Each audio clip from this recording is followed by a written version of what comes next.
Bonjour à tous, j'espère que vous allez bien. Moi de mon côté, ça va, grâce à Dieu.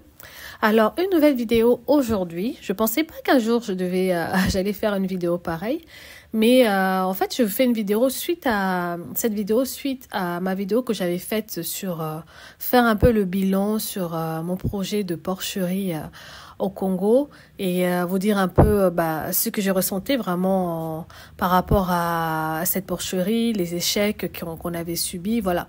En fait, partager avec vous la réalité de ce que je vivais avec cette porcherie.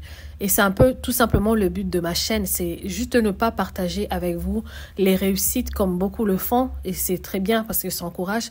Mais moi, à travers ma chaîne, je voulais vraiment partager avec vous la réalité des choses, la réalité de ce que je vis sur le terrain, de ce qui se passe par rapport aux investissements que je fais, les réussites, les échecs. Donc, je parle vraiment avec vous à cœur ouvert sur les différents projets que j'ai. Que vous êtes au courant vraiment de ce qui se passe, vraiment tout. Et les jours où il y a des réussites, je partage avec vous. Quand il y a des échecs, je partage également avec vous. Donc voilà, c'est vraiment pour que les gens puissent connaître la réalité de ce qu'ils vont traverser ou bien qu'ils ne vont pas, de ce qui peut leur arriver s'ils investissent au Congo. Mais c'est un point de vue, c'est mon point de vue. Alors, j'ai fait le point parce que, en fait, pour revenir un peu à la porcherie, donc la vidéo, vous voyez le titre, c'est marqué le clap de la fin de la porcherie. Et je suis sûre, malheureusement, je dois le constater que pour beaucoup, ils vont être contents de lire ce titre. Ils vont être vraiment contents de lire ce titre et vont se dire, ah, voilà, et il y est. Akanisaki Ponayeko Simba, voilà. Et il y est. En fait, malheureusement, je me suis rendu compte que certaines personnes qui me suivent sur la chaîne, c'est pas forcément des personnes qui te veulent du bien et qui te suivent juste dans un seul but, c'est de te voir en fait tomber, de ne pas réussir en fait. Et je trouve ça triste. Je trouve ça triste parce que moi, je suis une jeune fille, j'ai la trentaine, nazo meka ko investir na mboka nanga avec toutes les difficultés qu'il y a. Je partage mon vécu parce que j'aurais voulu que moi, qu'il y ait quelqu'un comme ça qui partage la réalité pour que je sache est-ce que j'ai envie d'y aller ou pas, qu'est-ce qui peut m'arriver si je me lance au Congo, et pour savoir à peu près les pièges à éviter, ou avoir des bonnes pistes pour pouvoir commencer dans des bonnes conditions. Et je me suis dit, vu que moi, je savais pas trouver ça, je vais le faire, que peut-être que ça va aider les autres à éviter les erreurs que j'ai commises et à prendre un autre chemin qui leur permettra d'arriver plus vite. Et malheureusement, je me constate qu'en fait, beaucoup n'attendent qu'une chose, c'est de se dire que il y a kanisa qui batusu ba meka ki ba koka ki te na koka. Congo est juillet. Et en fait, ouais, ça m'a un peu attristé de me rendre compte qu'il y avait des gens comme ça sur la chaîne, en fait. Même si une grande majorité de vous, et je vous remercie déjà du fond de cœur, vous êtes très encourageants. Et malgré les difficultés que je traverse, vous êtes là à m'envoyer des messages ou à m'appeler pour me dire que vas-y, continue, la porcherie, il y a de l'argent dedans, continue, ne t'arrête pas. La vidéo que j'avais faite, c'était vraiment parce que j'en avais ras-le-bol. Et je me suis dit, je vais faire cette vidéo pour vraiment montrer aux personnes la réalité de ce qu'ils peuvent trouver. Oui, les conditions que j'avais décrites dans ma vidéo d'avant, c'est des choses qui peuvent vous arriver en fait. Combien de personnes ont fait des porcheries et n'ont pas réussi parce que la peste est passée par là, parce que beaucoup de choses se passaient par là. Et du coup, ils ont fait faillite, d'où les nombreuses porcheries qu'on voit au Congo qui ne fonctionnent plus. Moi, j'ai tenu 1 an et demi, pas avec les résultats que j'espérais, mais en fin de compte, on a réussi à savoir les causes de notre échec. Et les causes de notre échec actuellement, c'est qu'en fait, on a acheté des animaux, non, des races pures, et on s'était pas rendu compte que lorsqu'on est allé acheter d'autres femelles dans d'autres endroits, que on n'avait pas l'historique. En fait, les femelles venaient de la même plantation d'origine que là où nous on était allés acheter nos bêtes, ce qui fait qu'en fait il y a la consanguinité dans notre porcherie. Donc la consanguinité, c'est des frères et des sœurs on a accouplés ensemble, ce qui fait que les enfants, les porcelets qui naissent meurent en fait. Il y a aucune maladie, il y a dans notre porcherie, les animaux sont super bien traités. Vous-même, je vous mets les images à chaque fois. Vous voyez, c'est des animaux qui, pour la plupart, ont plus de 150 kilos. Ils sont bien traités. La porcherie est propre. Une équipe qui en prend vraiment soin. Et la mortalité de nos porcelets, malgré qu'on a fait tous les traitements sur les femelles et tout ce qu'il fallait, donc on comprenait pas qu'est-ce qui est fait que les porcelets meurent. ben en fait, quand on a fait les recherches, on s'est rendu compte que les femelles et les mâles qu'on avait venaient à l'origine de la même porcherie. D'où la consanguinité qui est rentrée dans notre domaine et qui fait que bah, aujourd'hui, on n'a pas pu avoir des porcelets parce qu'ils naissent, ils sont en très bonne santé et ils meurent quelques jours après parce que chez les porcs, ça ne pardonne pas la consanguinité dans une porcherie, ça ne pardonne pas. Vous allez perdre les bêtes. Et c'est même pas une erreur oui, c'est une erreur qui nous est due quand on a acheté les bêtes parce que on n'avait pas retracé l'historique jusqu'au bout en fait. Et voilà ce qui arrive aujourd'hui. Nos bêtes sont en très bonne santé. Nos bêtes sont en très bonne santé. Et on a traversé des moments difficiles et ils sont encore là. Comparé à d'autres personnes où on a vu dans le coin où on est, voir des gens qui ont perdu énormément de bêtes. Nous, nos bêtes sont encore là jusqu'à aujourd'hui. Ils sont au même poids, ils sont en forme. Et oui, ils tombent enceintes, mais malheureusement avec la consanguinité, bah, du coup, les enfants ne tiennent pas la route. Mais nos bêtes sont en très bonne santé. Et aujourd'hui, pourquoi est-ce que c'est le clap de la fin? Ben, c'est le clap de la fin parce que ben, on a décidé tout simplement de vendre nos bêtes, de nous séparer de nos bêtes, de pouvoir en fait aller se réinstaller à un autre endroit à partir de l'année prochaine. Donc là, l'équipe aussi va s'agrandir parce que du coup, on a un nouveau membre qui va rejoindre l'équipe, une personne qui a beaucoup travaillé dans la porcherie parce que elle-même a géré, la personne a elle-même géré une porcherie, mais qui faisait dans sa parcelle, hein, mais qui a une grande expérience dans le domaine de la porcherie, qui nous a rejoint bénévolement là, qui nous a rejoint et qui s'attelle en fait, là la personne est vraiment dédiée pour trouver un autre emplacement pour qu'on aille s'installer, donc ça va arriver très prochainement. D'où, pour nous, en fait, on veut recommencer tout à zéro parce que cette expérience qu'on a eue, elle n'est pas en vain, en fait. C'est une expérience qui, moi, personnellement, m'a permis de savoir qu'est-ce que c'est vraiment le milieu de la porcherie, les réalités, et ça a permis à toute l'équipe de voir vraiment toutes les erreurs qu'on a commises et qu'on ne refera plus dans la nouvelle concession qu'on va mettre en place parce que, voilà, on a traversé là 1 an et demi, bon. Malheureusement, même s'il y a eu beaucoup d'argent qui ont été perdus, mais c'est un objectif quand même qui a été atteint parce que j'ai pu mettre en place une structure qui tenait la route, qui allait jusqu'au bout, pas avec les résultats escomptés, mais qui a tenu la route et qui du coup nous permettra de nous relancer dans des bonnes conditions. Donc aujourd'hui, c'est pour ça qu'on a décidé de vendre les bêtes. Ça nous permettra de racheter d'autres bêtes, mais là en faisant plus attention, en prenant d'autres races, en mélangeant les races en fait, parce que du coup en fait oui, il faut faire très très attention quand tu achètes des bêtes de la même race.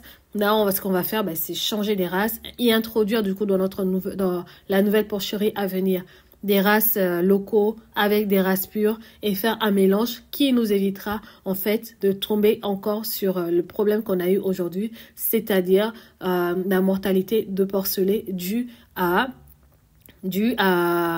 la consanguinité. Due à la consanguinité. Il y a quelques personnes qui ont pris leur téléphone lorsque qui ont appelé des membres de mon équipe pour dire vous voulez vendre des bêtes malades aux gens et tout. Nos bêtes sont pas malades. Et loin de moi l'idée d'aller vendre des bêtes malades aux gens qui font un investissement au Congo. Je sais ce que c'est, je sais qu'est-ce que c'est de mettre son argent dans une ferme, combien ça coûte aux gens et qu'ils ont besoin d'avoir une rentabilité. Me prêter ce genre d'intention, c'est vraiment, je sais pas, ça m'a un peu attristée, et je me suis dit en fait, ouais, comme un des membres des équipes m'a dit, mais en fait, quand tu mets des trucs sur YouTube, en fait, c'est pas tout le monde qui te veut du bien. Et les gens viennent, même sur ce que tu n'as pas dit, viennent interpréter tes mots et viennent te prêter des mauvaises intentions. Donc, je voulais être claire par rapport à ça. Nos bêtes ne sont pas malades. S'ils étaient malades, ça aurait été depuis longtemps qu'on vous aura dit, on n'a plus les bêtes, ils sont tous morts. Mais ils sont là encore. Nos bêtes sont là. On les vend parce qu'on veut repartir ailleurs. Parce que de toute façon, comme je l'avais expliqué, à rester dans l'endroit où on est actuellement, j'en ai plus envie. J'ai envie de repartir dans des bonnes conditions sans avoir une pression quelconque des gens mal intentionnés qui n'attendent qu'une chose, c'est de te voir tomber, libérer l'espace pour que eux ils viennent mettre leurs bêtes et tout. Donc pour avoir on va dire, cette paix de l'esprit, j'ai pris la décision de vendre les bêtes, de récupérer l'argent qui va sortir avec ces bêtes-là et d'aller m'installer ailleurs, d'acheter 1 hectare ailleurs, 1 hectare ou 2 et m'installer et recommencer les choses dans des bonnes conditions. Avec l'équipe où on est maintenant et avec un nouveau membre qui va être là et qui va vraiment être mon bras droit parce que connaissant bien le milieu, connaissant bien comment ça fonctionne et m'ayant aussi assuré que la porcherie, il y a de l'argent, tu retrouveras ton argent parce qu'il connaît très bien comment ça fait et je suis sûre que ça marchera cette fois-ci. Donc, pour ceux qui pensaient que, avec le titre que le clap de la fin, ça y est, Atiki et tout, voilà, youpi, bazan la sengo et tout, parce que, parce qu'ils voient en fait que, voilà, que je tombe et tout. Franchement, j'ai envie de dire, c'est dommage. C'est dommage d'avoir cet état d'esprit-là, parce que c'est un état d'esprit qui n'est pas du tout encourageant pour moi qui l'ai entendu. Et c'est triste, en fait, de me dire qu'on est une communauté qui n'attend qu'une chose, c'est de voir les autres tomber. Et pas se dire que, en fait, tiens bon, c'est difficile, avance quand même. Si tu dois recommencer, recommence. Et ça ira, comme beaucoup dans les communautés européennes. C'est ça, les entrepreneurs qui te disent, tu peux tomber 10 fois, tu vas te relever et ça va marcher. Mais non, en fait, dans notre communauté, ce que j'entends, c'est que, c'est comme bon côté que la maladie et tout, besoin de décourager. En fait, si vous voulez pas entendre la vérité, si la vérité ne vous scie pas, sortez de la chaîne, en fait. Ne regardez pas les vidéos. Parce que moi, je vous transmets la vérité. Je vous transmets ce que je traverse. Donc, si vous pensez que entendre la vérité, entendre la réalité ne vous convient pas, franchement, je vous invite à aller voir les chaînes où vous allez juste voir une porcherie toute faite avec les porcelets, un bon oiseau quota et tout. Vous allez voir la fin du truc. Une fois que les galères sont passées, qu'ils vous ont pas partagé, vous allez voir la fin et vous allez dire, ah oui, la porcherie, c'est ça, non, gagné bon. Allez voir ces chaînes-là. Si ça peut vraiment vous encourager de voir que le résultat final, sans tout le processus qu'il y a dedans, j'ai envie de dire, faites-vous du bien. Faites-vous du bien, allez voir ces chaînes-là et reconfortez-vous dans ces idées-là que, voilà, j'aurai juste la fin et tout ira bien. Si le fait de voir tout un processus, de voir toutes les difficultés, tout comment la personne peut supporter mentalement, tenir le coup et que sentir le désespoir de la personne, si ça vous fait pas du bien, franchement, j'ai envie de vous dire, je comprends. Allez voir d'autres chaînes. Allez voir d'autres chaînes, faites-vous du bien avec d'autres chaînes où on va vous raconter que tout est rose, que tout le processus était nickel. Et aujourd'hui, je gagne 10 000 € par mois. Et voilà. Allez voir ces chaînes-là. Mais dans ma chaîne, vous n'allez pas retrouver ça. Dans ma chaîne, vous allez retrouver les difficultés qu'on traverse. Vous allez retrouver les doutes que j'ai. Les doutes que je vais avoir par rapport à mes salariés. J'ai les doutes que je vais avoir par rapport à mon business plan, les doutes que je vais avoir par rapport aux animaux, les doutes que je vais avoir au me dire qu'est-ce qui m'a pris de retourner au Congo en fait. Vous allez avoir tout ça. Et si vous n'avez pas le mental pour supporter ça, je vous invite à aller sur d'autres chaînes. Mais clairement, moi j'ai plus envie que des personnes appellent mon équipe pour leur dire voilà le genre de choses je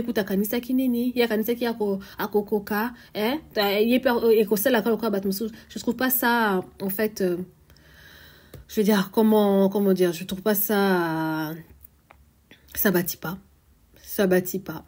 Donc, voilà.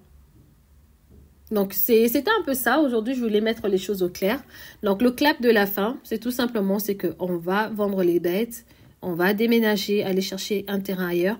D'ailleurs, il y avait une personne qui m'avait dit sur un message, nous, on vend des terrains et tout. Je vous avais répondu, vous m'avez pas fait un retour. Si vous êtes dans la vidéo, n'hésitez pas à me réécrire même en privé ou dans un commentaire pour voir au niveau des terrains. Mais là, on est sur un terrain, on a déjà presque trouvé un terrain qui rentre dans tous les critères qu'on veut pour pouvoir s'installer dans les bonnes conditions, faire notre porcherie et avoir une partie agriculture. Donc, c'est aussi un processus que je vais continuer à partager avec vous pour que vous puissiez voir comment on a fait, le coût du terrain, comment on va installer. Et là, vous allez aussi suivre en fait la construction d'une porcherie avec nous parce que du coup, la personne qui rejoint l'équipe est également ingénieur. Donc, avec le vétérinaire, ils mettront en place un bâtiment à moindre coût pour pouvoir nous relancer à moindre coût dans la construction du bâtiment de la porcherie. Donc, on va partager avec vous tout cela et vous allez m'entendre râler, vous allez m'entendre dire mais c'est quoi ces choses et tout. Vous allez entendre tout ça, mais c'est juste la réalité en fait. Ça sera juste la réalité.